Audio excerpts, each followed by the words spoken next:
욥기 1장 1절에서 5절입니다.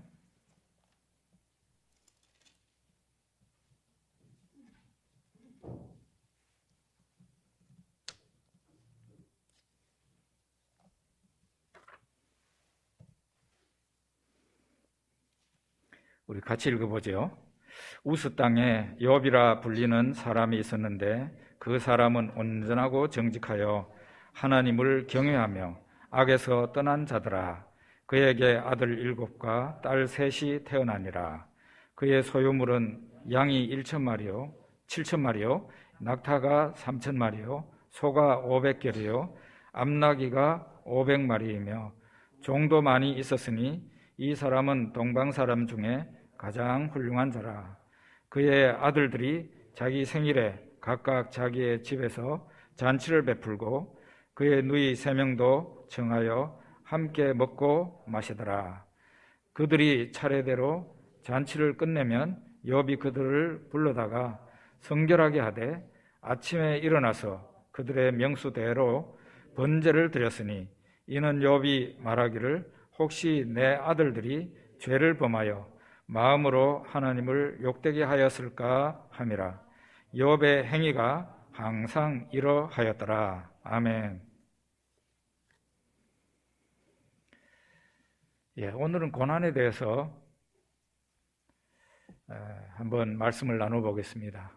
이런 주제를 선택한 이유는 지금 요즘 고난받고 있는 사람, 고난당하는 사람들이 참 많은 가운데 우리 성안교회 성안가족 가운데서도 고난을 당하고 있는 분들이 있어서 이 목사의 마음이 무척 힘들 만큼, 제가 힘들 만큼 고난을 당하고 있는 성도님들이 있습니다. 그분들에게 위로가 되기를 바라고 하나님께서 은혜 주시기를 바라는 마음으로 설교를 준비했고요. 또 고난이 지금 현재는 아니라 할지라도 앞으로 인생 살아가면서 고난을 당할 수도 있죠. 거기에 대한 참고로 오늘 욥의 고난에 대해서 한번 다루어 보려고 생각하고 있습니다. 특별히 욥기는 고난에 대해서 다루고 있는데 신앙생활 잘하는 사람에게 닥친 고난입니다. 신앙생활을 안 하는 사람이나 신앙생활을 그냥 대충 하는 사람들, 중국어로는 마마후후라 그러는데 그냥 대충 그냥 신앙생활 하는 사람들, 이런 사람들에게 당한 고난이 아니고 신앙생활을 완벽하게 하고 있는데 그 사람에게 당한 고난에 대해서 우리가 다루는 것입니다. 코로나도 일종의 고난이죠. 이 코로나 바이러스가 사람 눈에는 안 보이는 거죠. 그렇게 안 보이는 거예요. 이게 바이러스라는 것은 세균하고도 또 달라가지고 이게 생물인지 무생물인지 그 중간 상태라 그러죠. 실제 생물도 아니죠. 엄밀한 의미에서. 그런데 이 눈에도 보이지 않는 생물도 아닌 어떤 바이러스에 의해서 이 세상에 수많은 사람들이 죽어나가고 수많은 사람들이 병들어 힘들어하는 것을 보면은 저는 그런 생각을 했습니다. 하나님은 하나님이시고 인간은 인간이다. 그런 생각을 했습니다. 자, 그러면은 고난이 닥쳤을 때 신앙인은 무엇이 다를까요? 불신자에게도, 신앙이 없는 사람에게도 고난은 오고 신앙이 있는 사람에게도 고난이 오는데 신앙인은 고난을 당할 때 무엇이 다릅니까? 그걸 우리가 욥기에서 볼 수 있어야 됩니다.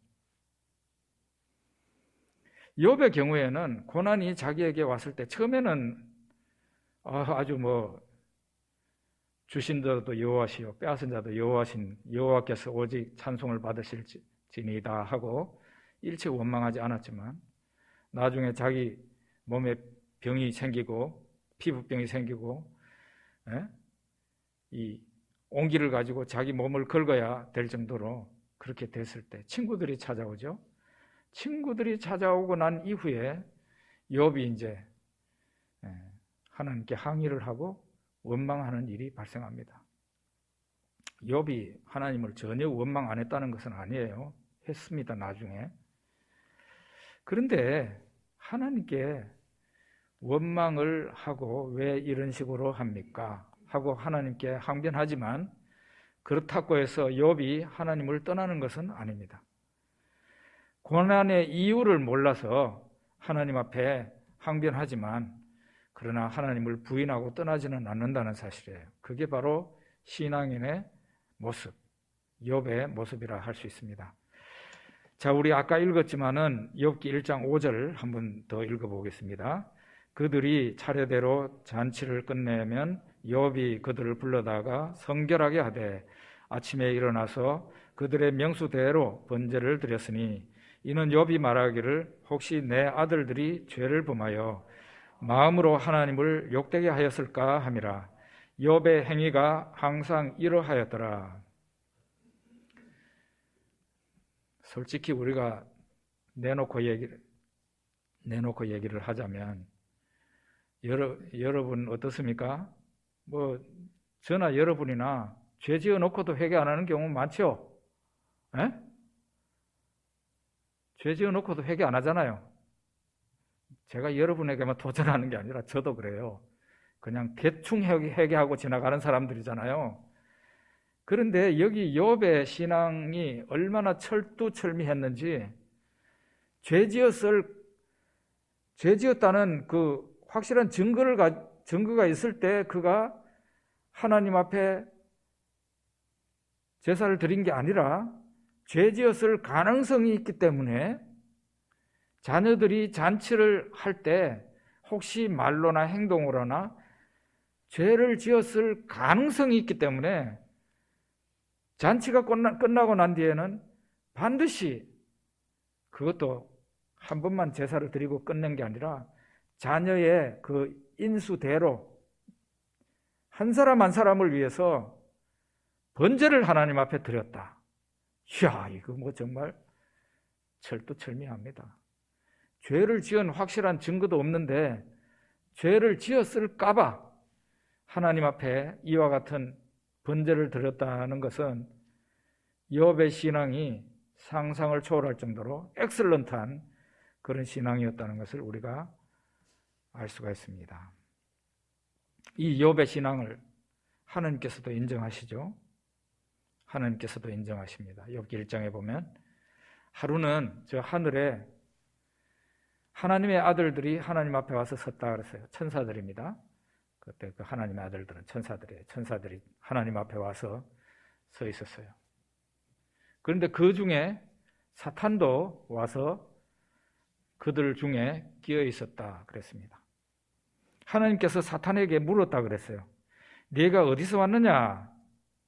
그러니까 사탄이 저 땅에 두루 돌아 여기저기 다녀왔습니다. 하나님께서 사탄에게 네가 내 종 욥을 주위에서 봤느냐? 그 사람같이 온전하고 정직해서 하나님을 경외하며 악에서 떠난 사람은 없다. 우리 하나님께서 그 하나님의 아들들 사탄 앞에서 욥을 칭찬합니다. 이렇게 욥의 신앙은 하나님이 인정할 정도로 좋은 신앙을 갖고 있었어요. 여기 욥의 신앙을 온전한 신앙이라고 하는데 더 쉬운 말로 하자면 완전한 신앙이라는 거예요. 완전한 신앙. 이 완전이라는 말을 쓰는 경우가 있는데 노아에게 완전이라는 말을 썼어요. 노아는 당시에 완전한 자라 그랬어요. 그리고 하나님께서 아브라함에게도 말을 했어요. 너는 내 앞에서 완전하라 하나님께서 말씀하셨어요. 그리고 신약 시대에 와가지고는 마태복음 5장에서 5장 끝부분에 예수님께서 제자들에게 너희들은 하나님께서 완전하심과 같이 너희도 완전하라 이렇게 우리에게 말씀하셨습니다. 이 완전이라는 말을 욥의 신앙이 그런 신앙이었다 그러고 하나님께서 그 욥을 훌륭한 신앙인으로 인정을 하고 계십니다. 그런데 이런 욥에게 재앙이 닥치죠. 고난이 닥치죠. 그 고난도 이 수위가 있는데 보통 사람에게는 없는 고난이죠. 이게 정도가 상상을 초월할 정도의 고난이 욥에게 찾아옵니다. 이 욥에게 상상치 못할 엄청난 고난이 찾아오기 전에 하늘에서 어떤 일이 있었는가? 욥기 1장 9절에서 12절 좀 깁니다만 같이 읽어봅시다. 사탄이 여호와께 대답하여 이르되 욥이 어찌 까닭 없이 하나님을 경외하리까? 주께서 그와 그의 집과 그의 모든 소유물을 울타리로 두르심이 아니니까? 주께서 그의 손으로 하는 바를 복되게 하사 그의 소유물을 땅에 넘치게 하셨음이니이다. 이제 주의 손을 펴서 그의 모든 소유물을 치소서. 그리하시면 틀림없이 주를 향하여 욕되게 하지 않겠나이까? 여호와께서 사탄에게 이르시되 내가 그의 소유물을 다 내 손에 맡기노라. 다만 그의 몸에는 내 손을 대지 말지니라. 사탄이 곧 여호와 앞에서 물러가니라. 네. 이렇게 해서 하늘에서 이런 일이 있고 난 후에 욥에게 고난이 닥칩니다. 내 종 욥을 유의해서 봤느냐? 그와 같이 온전하고 정직해서 악에서 떠난 사람이 없다. 이랬을 때 사탄이 하나님께 반론을 제기하죠. 욥의 그 신앙은 하나님이 그에게 복을 주시고 하나님이 그의 울타리가 돼서 그를 보호해 주시니까 그래서 욥이 하나님을 경외하는 겁니다. 만약에 그런 하나님께서 울타리 됐던 거 다 제거하시고 그에게 주셨던 복을 다 빼앗아 버리면 그가 하나님을 믿겠습니까? 안 믿지? 이런 식으로 나왔을 때 하나님께서 욥에게 사탄에게 그러면 욥을 시험해봐 하고 넘긴 거죠. 욥의 경우에는 재앙이 욥에게 닥친 그 재앙이 사탄이 내린 걸로 결국은 얘기를 합니다마는 하나님의 허락이 있었기 때문에 사탄이 욥을 괴롭힐 수가 있었습니다. 어떤 사람들은 어떤 설교자는 고난은 사탄에게서 오는 거지 하나님과는 무관하다 이런 설교를 하는 목사님들이 있더라고요. 욥의 경우에는 고난의 1차 그 고난을 직접 가한 자는 사탄이 맞아요. 그런데 항상 그런 것은 아니에요. 병이라든지 우리에게 오는 재앙이 있죠. 그 재앙을 항상 사탄이 내리는 것은 아니다 이 말이에요. 하나님이 그렇게 하실 때도 있고 때로는 사람의 자기 관리가 부족해서 스스로 만드는 병도 있고 고난도 있습니다. 그러니까 모든 나쁜 것은 사탄에게서 온다는 그런 것은 성립하지 않아요. 어쨌든 욥의 경우에는 어땠습니까? 하나님께서 사탄에게 욥을 넘기셨어요. 시험해보도록. 그랬는데 그것마저도 하나님께서 한계를 정했어요. 욥의 몸에는 손을 대지 마라. 하나님께서 허락하셨기 때문에 사탄이 욥에게 재앙을 내려서 시험을 해볼 수 있게 된 겁니다. 이와 같이 신약 성경에도 그런 말씀이 있는데 하나님이 허락하시지 않으면요 절대로 사탄은 하나님의 자녀인 우리를 건드리지 못합니다. 우리에게 어떤 사탄이 우리도 모르는 사이에 우리를 건드리고 괴롭히는 일이 발생했다면 그것은 하나님께서 허락하셨기 때문에 그런 겁니다. 하나님이 허락지 않으시면 절대로 건드리지 못한다는 성경에 나와 있잖아요, 말씀. 자, 이렇게 해서 욥이 어마어마한 고난을 당하게 되는데요. 우리 아까 읽었던 그 본문까지는 1장의 내용이지만 2장에는 하나님께서 사탄에게 욥의 몸까지 그냥 죽이지는 못하게 하고 욥의 몸까지 또 고통을 줄 수 있게 하죠. 욥에게 고난이 오는데 욥의 고난은 사중으로 임하는 고난이었어요. 사중 고난. 첫째로는 욥의 가족과 재산에 임하는 재앙이었습니다. 우리 아까 처음에 설교 전에 읽은 그 본문에서 욥의 짐승, 가축이 얼마나 많았습니까? 도적대가 와가지고 막 차례차례로 다 빼앗아가 버리고 욥의 종들, 그 많은 종들을 다 죽여버렸습니다. 그리고 욥의 아들, 딸들이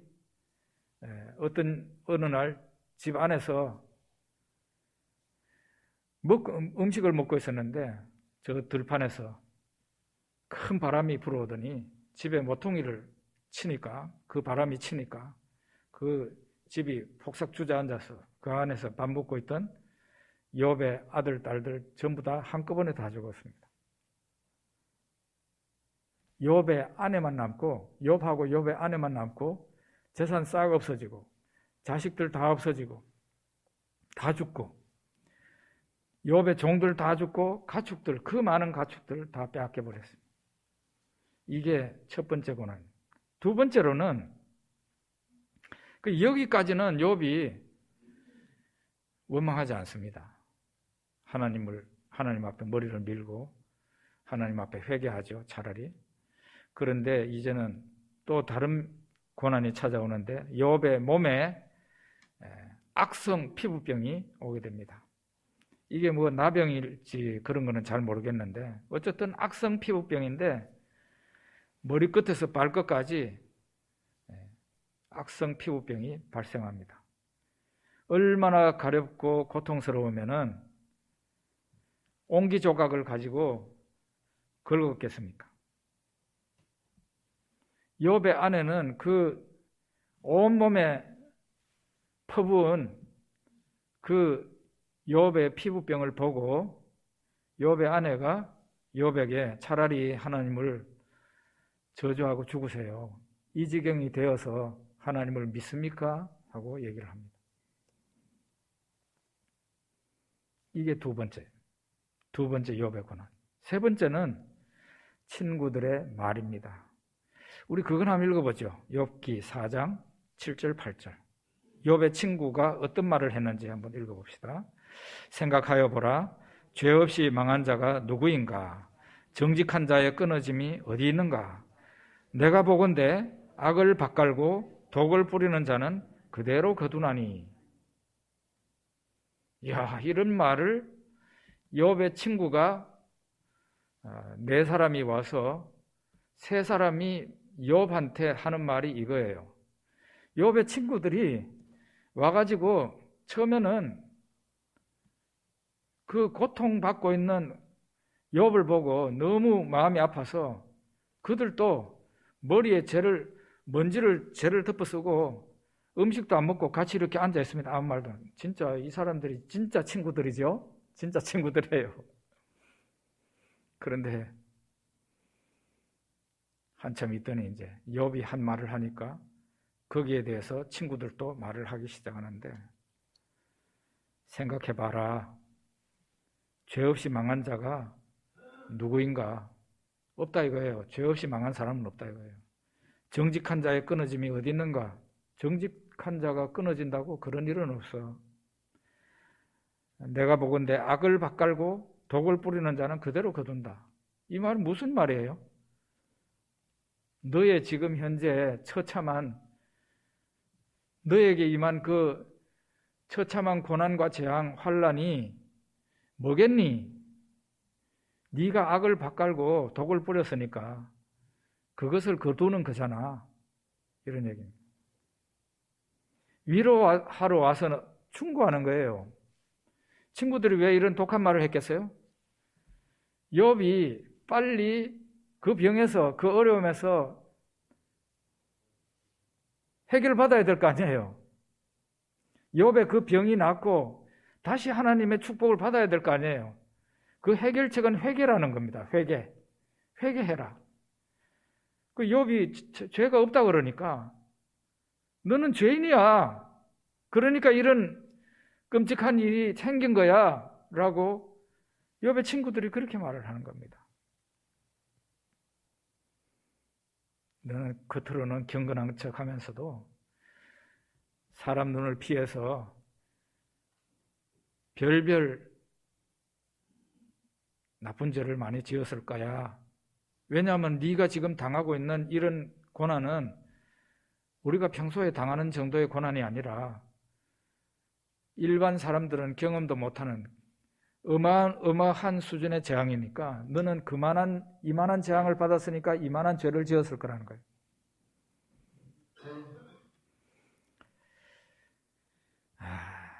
이런 친구들의 말이 욥에게는 맞지 않는 말이었어요. 사실은 하나님께서 욥의 친구들을 책망하시죠.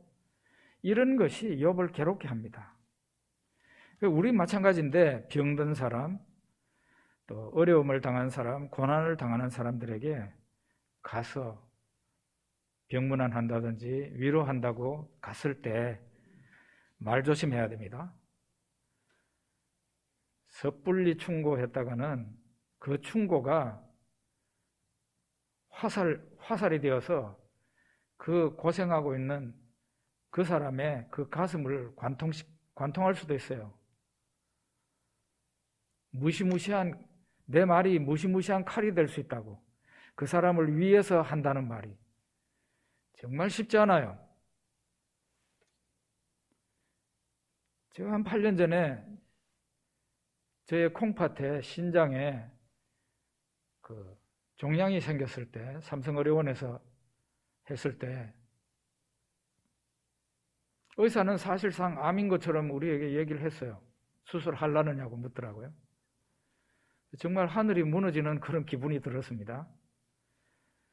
근데 이제 내려와가지고 뭐 어떻게 하다가 보니까 저희 어머니가 이제 알게 됐어요. 저희 모친이 저한테 하는 말이 암은 아니래 이러더라고요. 우리 어머니는 아직도 문경말씨를 쓰는데 나도 콩팥은 좋지 않아. 그래서 자식들이 나를 닮아가지고 아마 콩팥이 그래서 나쁜 것 같은데 암은 무슨 암?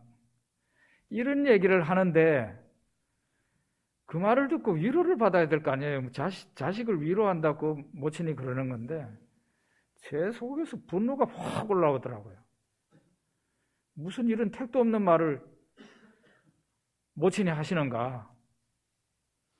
저한테 전혀 위로가 안 되더라고요. 그러면 거꾸로 그러면 네가 암이네 이렇게 말할 수도 없는 거 아니에요. 무엇이 위로가 되겠어요? 이거는 정말 어려워요. 그래서 병든 자, 고난당하는 자에게 가서 말할 때는 극히 내 말을 조심해야 됩니다. 위로한다고 하는 말인데 정말 조심해야 됩니다. 제가 생각할 때는 오직 이 정도의 말로 그치는 게 좋아요. 많이 힘들지요. 제가 기도하겠습니다. 손 꼭 잡아주면서 힘내십시오. 이 정도의 말이 딱 좋아요. 거기에서 빨리 나으려면요, 이런 식으로 하기 시작하면은 이제 그때부터는 상대방이 상처받을 수 있어요. 욥의 친구가 바로 그래가지고 그런 말을 했잖아요. 네가 빨리 회복되고 싶다면 이래가지고 하는 말이 욥의 안 그래도 고통받고 있는 그 심령을 갈갈이 찢어 놓습니다. 쉽지 않아요. 이게 이제 세 번째인데, 네 번째는 욥에게 이 삼중 고난가 보다도 더 힘든 고난인데 그게 뭔가 하면 하나님의 침묵이에요. 욥기 23장 8절 9절 한번 봅시다. 우리 같이 읽어보죠. 그런데 내가 앞으로 가도 그가 아니 계시고 뒤로 가도 보이지 아니하며 그가 왼쪽에서 일하시나 내가 만날 수 없고 그가 오른쪽으로 돌이키시나 배울 수 없구나. 경건한 사람 욥은 항상 하나님을 가까이 계시는 분으로 그렇게 인식하고 믿고 느끼고 있는 사람이에요. 경건한 사람은요, 신앙이 경건한 사람은 분명히 일반적인 신앙인하고는 다릅니다. 신앙이 경건하다는 것은 그 사람은 하나님을 아주 가까이 느끼는 사람이에요. 하나님이 지금 내 바로 옆에 계신다는 것을 느끼는 사람이 경건한 사람이 되는 거예요. 그런데 지금 이런 사람에게, 이 경건한 사람에게도 고난이 닥쳐오면 상황이 달라질 수 있습니다. 그게 뭔가 하면은 욥과 같은 경우를 만나거든요. 고난이 올 때는 다 그런 것은 아니지만 평소보다 하나님께서 훨씬 이렇게 거리를 두고 그 사람을 시험하십니다. 그래서 기도를 해도 꼭 벽 보고 기도하는 기분이 들 때가 많아요. 고난의 때에 그렇다 이 말이에요. 내가 당하는 상황으로 말미암아 내가 어려운데 내 재산 다 잃었지, 자식들 다 잃었지, 이런 괴로운 상황에 내가 몸에 병까지 그냥 고칠 수 없는 처참한 병까지 걸렸지. 친구들은 와가지고 위로한다는 게 저주하는 말만 하지. 이런 상황에서 하나님이 가까이 해주시면은 그나마도 위로가 되고 힘이 될 텐데 하나님께서도 욥에게 아무 말도 안 하고 계시는 거예요. 욥이 기도를 해도 기도 응답이 안 돼요. 욥이 하나님을 찾으려 해도 하나님께서 만나주시지를 않아요. 이게 바로 욥에게는 가장 큰 고통이고 고난이었다는 겁니다. 어떤 생각이 들었겠어요? 야, 하나님이 나를 버리셨는가? 그런 생각이 들기가 매우 쉬운 거죠.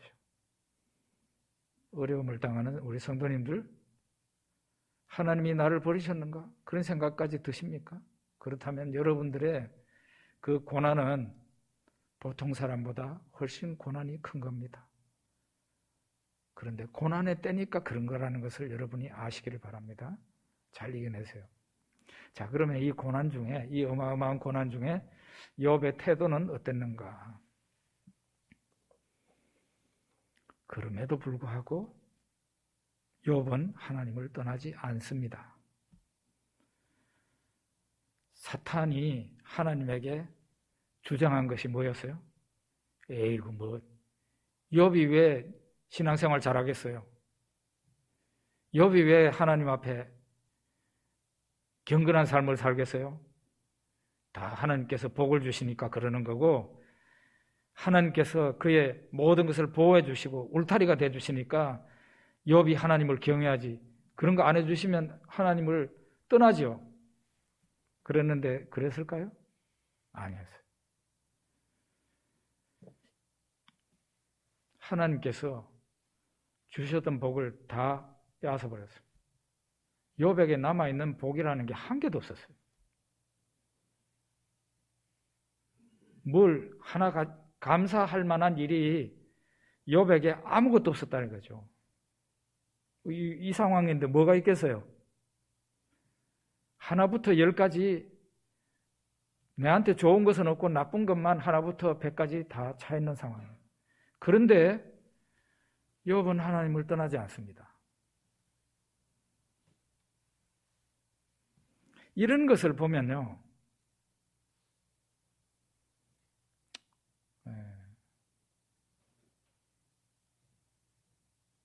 보통 왜 그렇잖아요. 하나님을 믿어서 좋은 것이 있을 때 하나님을 믿게 되잖아요. 일반적인 사람은 그래요. 그거는 신앙의 초보 상태라고 말을 해야 되나요? 하나님이 나를 축복해 주시니까 내가 하나님을 믿는 거? 그거는 거의 거래죠, 거래. 하나님과의 상업 거래. 그런데 욥의 신앙을 보면 그렇지 않아요. 하나님이 내한테 주셨던 모든 것을 다 빼앗아 버렸어요. 그러니까 나는 무엇 때문에 하나님을 믿는다는 게 없어요. 오직 나한테 고통을 주신 하나님이에요. 하나님을 믿어서 좋은 것이 하나도 없게 만들었다는 거예요. 그런데 욥은 자신에게 재앙을 허락하신 하나님을 여전히 떠나지 않고 그 곁에 있습니다. 이런 것을 보여주는데요. 그게 뭔가 하면은 결국 욥의 경우를 보십시오. 고난이 신앙을 이긴 것이 아니고 신앙이 고난을 이겼다는 것을 우리에게 보여주는 겁니다. 여러분과 제가 진실한 신앙이라면 여러분과 저도 마찬가지예요. 여러분과 저도 마찬가지예요. 저는 지금까지 목회해 오면서 교회 안에서, 교회 밖에서 또 저 자신도 그렇고 가족들도 그렇고 이런 경우를 들어봤습니다. 하나님을 간 믿었는데 이제 금방 하나님을 믿었는데 그런 경우에 좀 하나님께서 제 목사의 심정으로는 좀 복을 팍팍 주셔가지고 내가 예수를 안 믿었던 사람이니까인데 내가 예수를 믿었더니 하나님께서 이런 복을 주시네. 회사에서 승진되게 하시고 공부도 잘하게 해주시고 이런 게 있으면 참 좋겠는데 교회 나온 지 며칠밖에 안 된 사람이 사고를 당하는 거예요. 길 가다가 교통사고 당하고 또 버스에서 내리다가 다리가 그냥 그 하수구에 빠져가지고 쩔룩거리면서 걸어가게 만들고 제가 봐도 하나님 원망스럽더라고요. 왜 이러세요? 하고 내가 하나님께 대들고 싶은 상황인데 저렇게 되면은 초신자가 하나님을 믿겠어라고 생각했는데 하나님 곁을 떠나지 않더라고요. 신앙생활 오래 한 사람이면 더더욱 그렇죠. 진실한 신앙을 가진 사람은 나한테 하나님이 어려움을 주신다 해가지고 하나님을 떠나는 일은 없습니다. 다만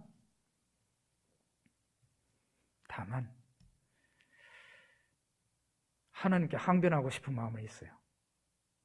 원망하고 싶은 마음은 있다고. 하나님 왜 이런 식으로 하세요? 꼭 이런 식으로 하셔야만 됩니까? 전능하신 하나님이 좀 좋게 해줄 수 없습니까? 이런 불만은 있죠. 그러나 하나님을 떠나지는 않는다. 욥의 태도는 첫째로 여전히 하나님을 떠나지 않는다. 두 번째로는 그는 하나님을 찾습니다. 사방에서 공격을 당하잖아요. 지금 재앙을 만나고 자기 몸이 병들었고 친구들은 와서 좋은 말을 해줄 것 같았는데 아주 독한 말만 해대고 사방 어디도 욥에게 친구가 없습니다. 욥이 의지할 곳이 없어요. 이런 상황에서 오직 하늘로만 구멍이 뚫려 있는 거예요. 저도 옛날에 그랬습니다. 제가 20살에 암이 걸렸을 때 저를 고쳐줄 의사가 세상에 없더라고요. 우리나라에 돈을 가득 쌓을 만큼 돈이 제가 있다고 할지라도 그 병은 못 고쳐요. 암이고 재발된 암이라. 저희 아버지가 대통령이라 할지라도 제 병을 못 고쳐요. 앞으로 갈 수도 없고 뒤로 갈 수도 없고 옆으로도 제가 도망갈 곳이 없어요. 오직 하늘로만 탈출구가 있더라고요. 하나님을 바라볼 수밖에 없어요. 이것밖에는 답이 없는 거예요. 그렇지만 하나님께 내한테 재앙을 내리신 하나님을 내가 아는데 좋은 말을 하겠습니까? 감사합니다라고 말을 할 수 있겠어요? 솔직히 감사합니다 하는 말은 내한테 좋은 일이 생겼을 때 할 수 있는 말이지, 이 정도의 어려움을 당하면은 감사합니다 하는 말을 못하죠. 하나님 도대체 왜 이러세요? 이런 말이 나갈 수밖에 없는 거예요. 신앙생활 잘하는 나에게 상을 주셔야지 왜 이런, 심지어 내보다도 훨씬 신앙생활 잘 못하는 저 머저리 같은 인간들한테 내가 충고를 받아야 됩니까? 내가 왜 저 친구들한테 정죄를 받아야 돼요? 이런 하소연을 하나님께 하게 되는 거죠. 그리고 하나님, 예전에는 그렇게 저를 친밀하게 하시고 제 기도에 응답도 잘 하시더니 왜 지금은 제가 아무리 불러도 하나님 대답을 안 하십니까? 이런 기도도 욥이 하잖아요, 지금. 어쨌든 그게 원망이 되었던, 하소연이 되었던, 고난당할 때, 그것도 고난의 강도가 끔찍한 수준의 고난일 때에는 그래도 하나님을 찾는 것이 우리의 유일한 방법이고 그게 정답일 수밖에 없다는 거예요. 뭘 할 건데? 그 상황에서 뭘 할 건데요? 하나님을 찾고 뭐 원망을 해도 괜찮아요. 그게 정답이라는 거예요. 여러분이 아시는 바와 같이, 잘 아시는 것처럼 저도 20대 초에 대학 1학년생 때 정말 제 나이 또래 사람들은 잘 안 당하는, 흔치 않는 고난이 저한테 찾아왔습니다. 그때 다리 하나도 잃었고요. 그 당시에 하늘이 무너지고 땅이 꺼지는 듯한, 제 인생이 끝난 것처럼 그렇게 느껴졌습니다. 제가 그 교대 다닐 때 조각도를 가지고 있었는데 산에 올라가 가지고 나무 뿌리를 캐가지고 조각도로 잘 다듬어서 작품을 하나씩 만들어 가지고 50개 정도를 만들었는데 제가 오는 사람들한테 하나씩 선물을 줬어요. 왜 줬게요? 내가 죽고 난 뒤에 내 이름이라도 기억해달라고 그 밑바닥에다가 제 이름 써가지고 그랬습니다.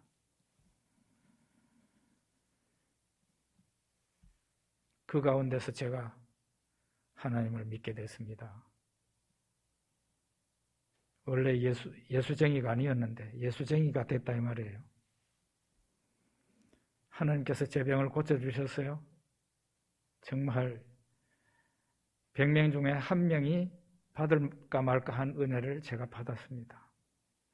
그로부터 세월이 흘러서 40몇 년이 됐습니다. 43년쯤 됐나 모르겠는데 40년 이상이 흘렀어요. 지금 제가.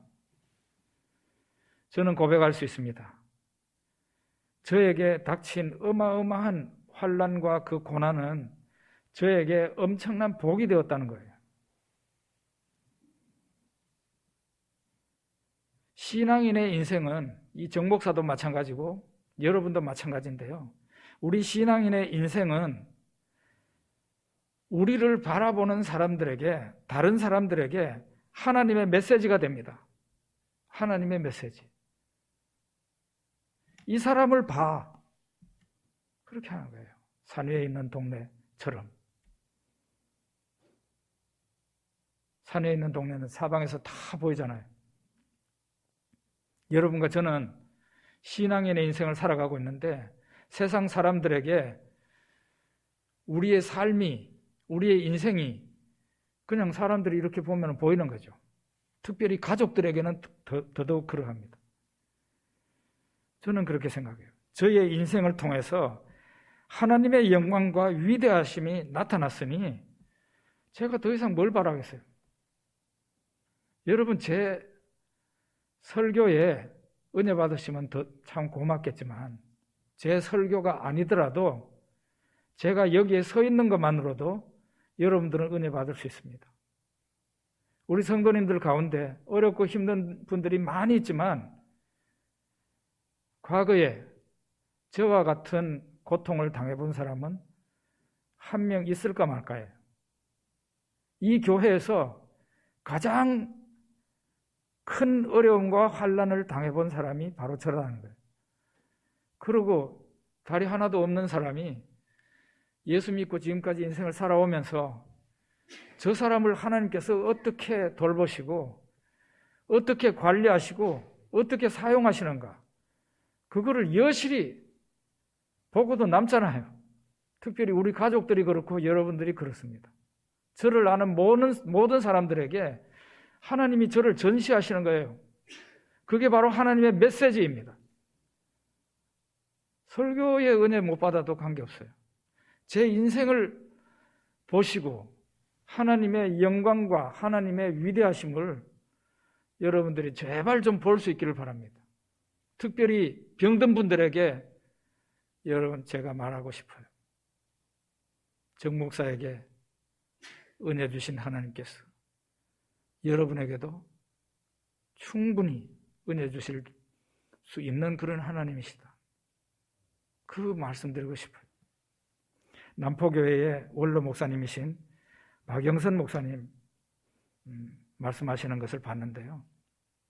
이분이 참 명언을 했더라고요. 뭔가 하면은 인생 80년을 살고 난 후에 깨달은 것이 있는데 고난이 복이 된다는 사실을 깨달았다. 명언이에요. 인생 80년을 지나고 난 뒤에 깨달았대요. 고난이 복이 된다는 사실을. 이분이 한번 우리 목사 장로들 다 모아놓은 자리에서 수백 명이 모여 있는데 강의를 한번 하시는데 자기 얘기를 하시더라고요. 한번 벌써 12시 10분이 됐네요. 제가 빨리 마치도록 하겠습니다. 어려운 목회를 하는 젊은 목회자들한테 위로의 말을 건네면서 격려를 하면서 하는 말이, 이분이 이따금씩 설교하다가 욕 비슷한 말도 하잖아요. A씨 그러면서 여러분은 제가 큰 교회 목회하니까 뭐 늘 행복하고 그런 줄 알아요? 이러더라고요. 내가 5번 죽으려고 약 먹었다고 자살을 시도했다는 겁니다. 그 듣고 있는 저도 그렇고 그 앉아서 있던 사람들이 다 쇼크를 받았어요. 남포교회 박영선 목사 그러면 서울이 아니라 우리나라에서 둘째 가라면 서러울 정도의 명설교자이고, 그냥 거기는 남자 신조가 더 많다고 이름 나 있거든요. 대단한 설교자고 정말 성공한 목회자인데 그 사람이 5번인가 자살을 시도했다는 사실이에요. 얼마나 힘들었으면 큰 교회 목회하는 사람은 다 행복할 것 같지만 아니라는 거예요. 아니라는 겁니다. 가지나무 많은 나무에 바람 잦을 날이 없다고? 큰 교회 목회는 더 어려운 겁니다. 더 어려운 거예요. 이야, 그 말 듣고 진짜 놀랐어요. 이게 그냥 상상할 수 있을 정도의 말이 나와야지, 자살하려고 약을 5번이나 먹었는데 안 죽고 깨어났다는 거예요. 목사가 자살하려고 했다는 것도 놀라운 일이고, 큰 교회 목사가 우리가 볼 때는 성공해서 그냥 너무 좋아가지고 잠도 못 잘 것 같은데 아니라는 거죠. 그만큼 고난이 많았다는 겁니다. 이 박영선 목사님 본인이 인생 80년 살고 난 뒤에 깨달은 것이 고난이 복이 된다는 거죠.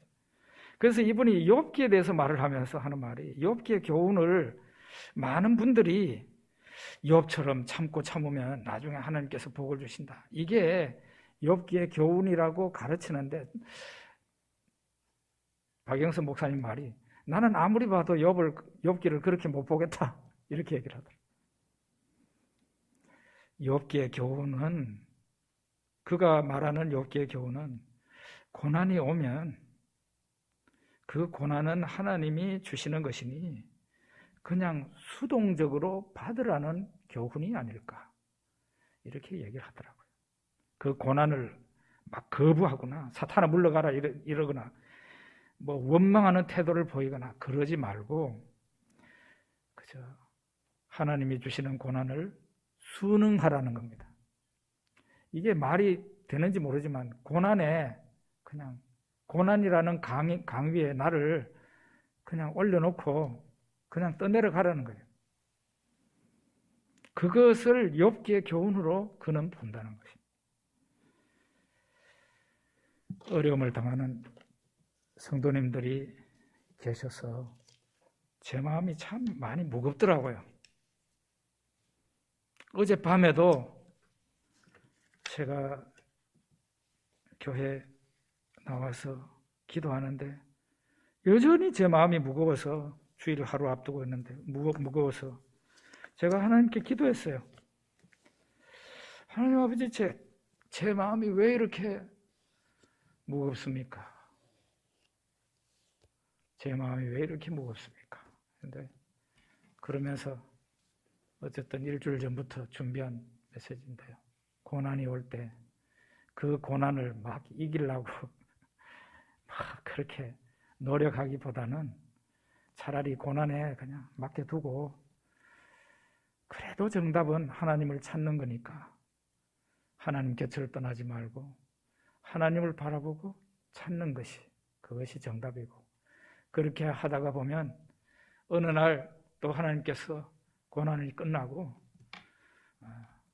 모든 것이 합력하여 선을 이루시게 되는 하나님의 역사를 볼 수도 있지 않을까 그렇게 생각한다는 겁니다. 우리 기도하겠습니다. 아버지